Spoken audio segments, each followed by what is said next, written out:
존 레논 자유를 음악에 담다. 글 전미라, 그림 안은진. 잠수함을 타고 존을 만나러 가요. 노란 잠수함. 내가 태어났던 마을에 바다를 항해하던 아저씨가 살았지요. 그가 우리한테 그의 삶에 대해 얘기를 해 주었지요. 잠수함 나라에 대해서 말이죠. 그래서 우린 태양을 향해 떠났어요. 녹색 바다를 찾을 때까지 말이에요. 우린 파도 아래서 살고 있었어요. 우리의 노란 잠수함 안에서. 우린 모두 노란 잠수함에서 살아요. 노란 잠수함, 노란 잠수함. 우린 모두 노란 잠수함에서 살아요. 노란 잠수함, 노란 잠수함. 누굴까요? 잠수함 나라에 사는 아저씨 말이에요. 이름은 존 레논. 내가 제일 좋아하는 가수. 닮고 싶은 스타랍니다. 안녕, 나는 솔비예요. 세상에서 음악을 가장 사랑하지요.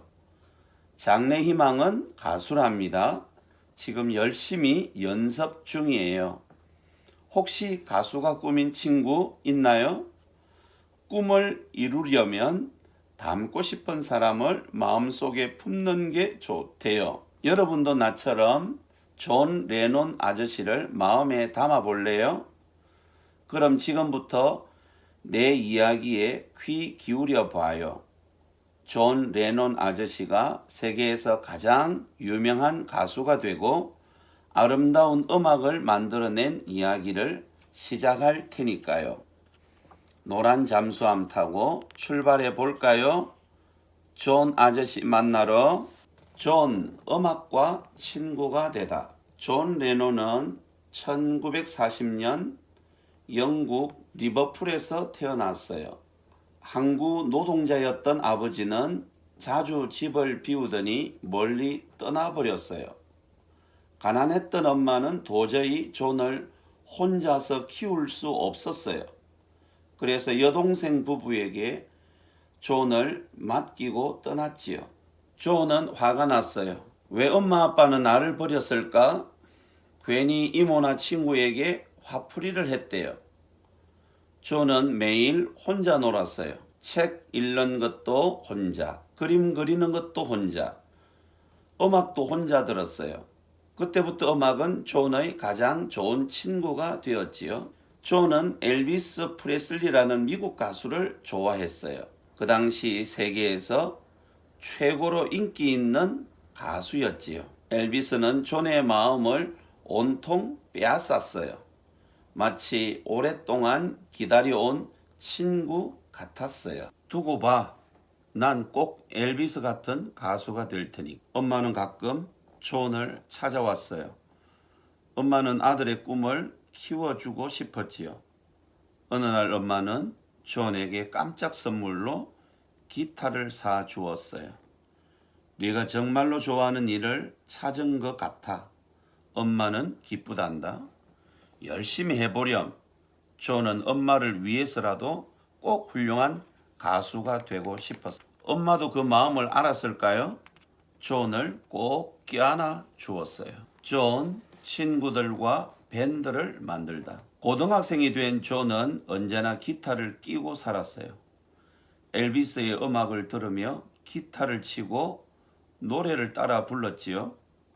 머리도 엘비스처럼 자르고 옷도 엘비스처럼 꽉 끼는 바지에 알록달록한 윗도리를 입고 다닐 정도였어요. 그때 고등학생들은 엘비스처럼 차려입고 누가 가장 엘비스와 비슷하게 노래 부르나 시합하는 게 일이었대요. 존은 노래를 아주 잘했어요. 주변에 친구들이 모여들었지요. 우리 함께 노래를 불러볼까? 퀴리 고등학교 그룹 사운드 퀴리맨 어때? 매일 친구 집에 가서 기타를 연습하고 엘비스의 노래를 따라 불렀어요. 노래는 존이 했지요. 높은 음이 잘 올라가고 힘이 넘치는 목소리가 멋졌거든요. 공연도 했어요. 마을 공터에 있는 트럭 위 짐칸에서 말이에요. 존은 신이 났어요. 사람들 앞에서 노래를 부르니까 가수가 된 기분이었어요. 공연이 끝났을 때 존 레논 트럭 공연장이 떠나갈 듯 했대요.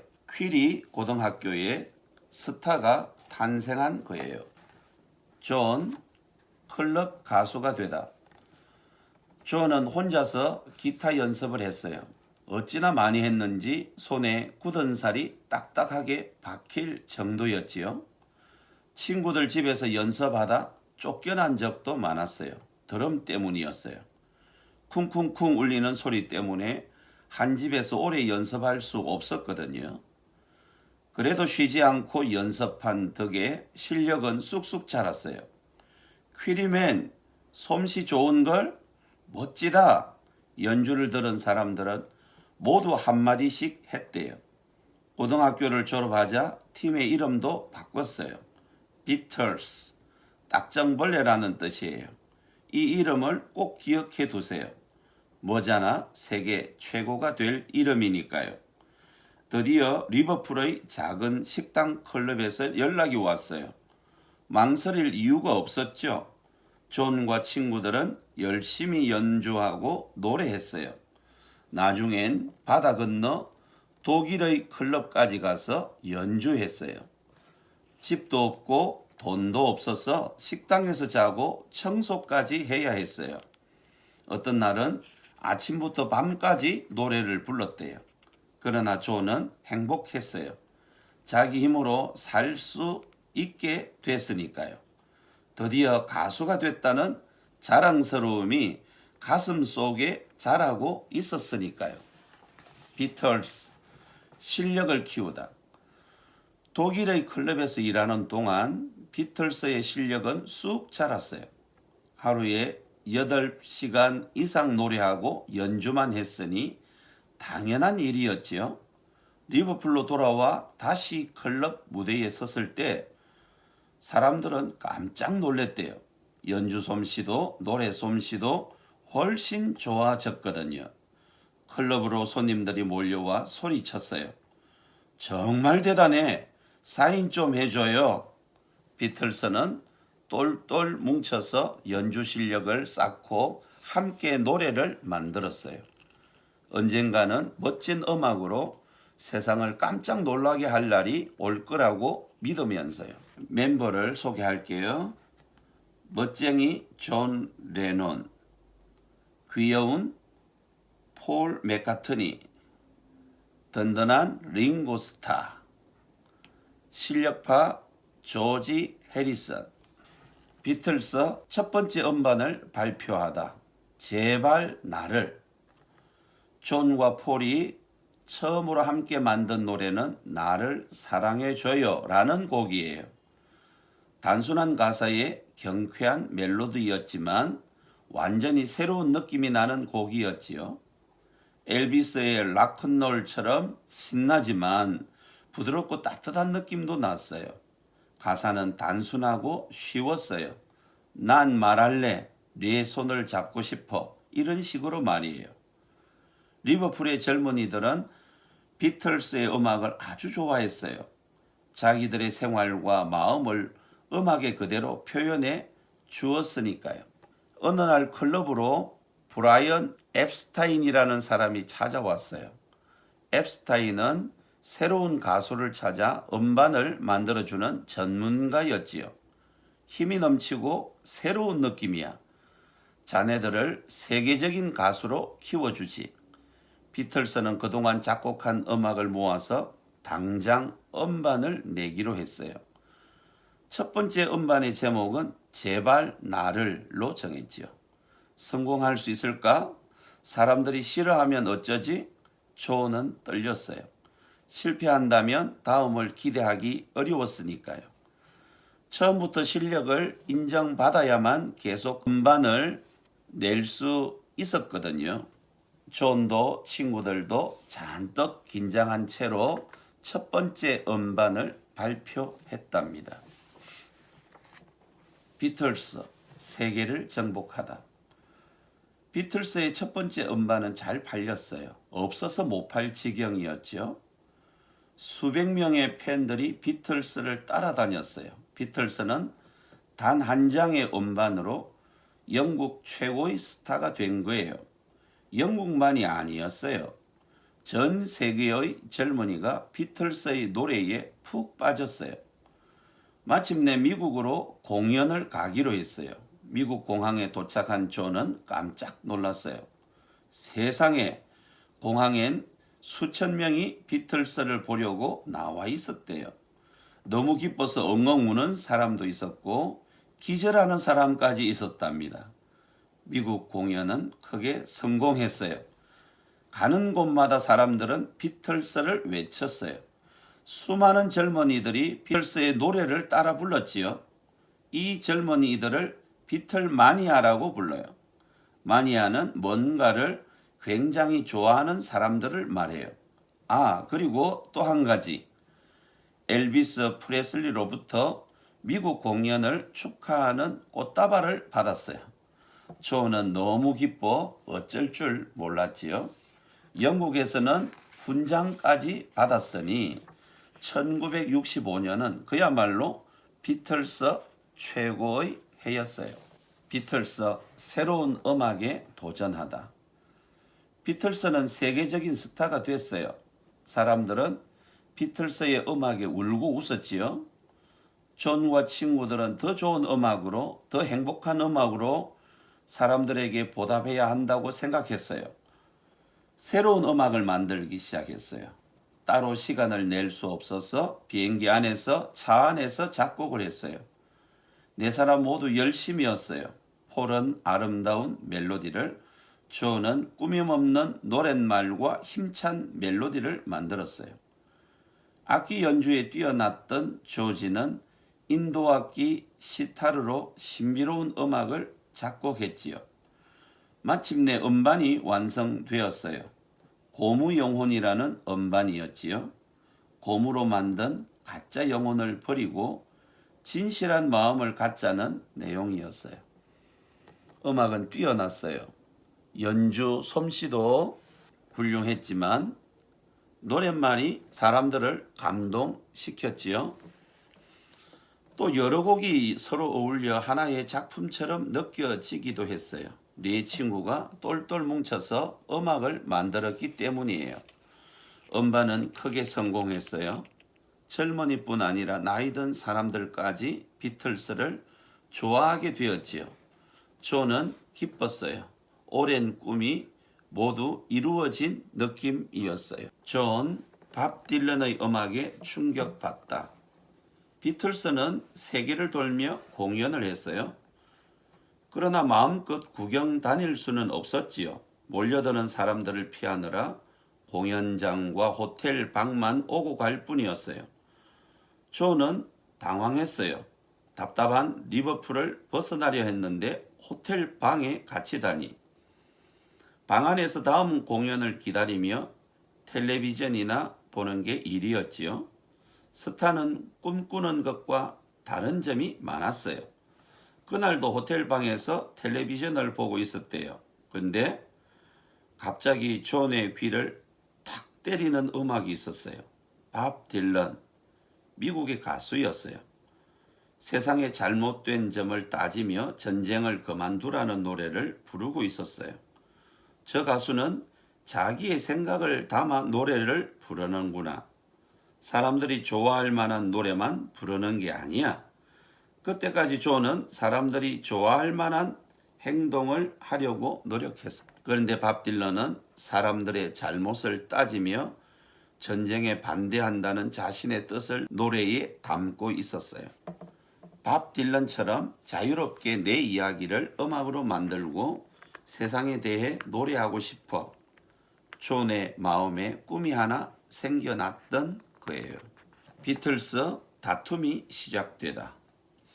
첫 번째 음악을 발표한 지 4년이 지났어요. 사람들은 여전히 비틀스를 외치며 따라다녔지요. 어깨가 점점 무거워졌어요. 더 훌륭한 음악을 만들어야 한다는 부담 때문이었어요. 특히 존은 세상에 대해 용기 있게 노래하고 싶었어요. 밥 딜런처럼 말이에요. 그때 미국과 베트남은 전쟁을 하고 있었어요. 많은 젊은이들이 베트남 전쟁에서 죽었고 한편에서는 전쟁을 반대하며 평화를 외치는 젊은이들이 있었지요. 나도 베트남 전쟁에 반대해 이번 음반에는 이런 생각을 담고 싶어. 그건 가수가 나서서 할 이야기가 못 돼. 정치가들이나 할 일이라고. 폴은 존과 생각이 달랐어요. 전쟁 같은 거친 이야기보다는 부드러운 이야기를 노래하고 싶어 했어요. 링고가 둘의 싸움을 말리느라 진땀을 뺐어요. 결국 새 음반은 폴의 뜻에 따라 만들어졌어요.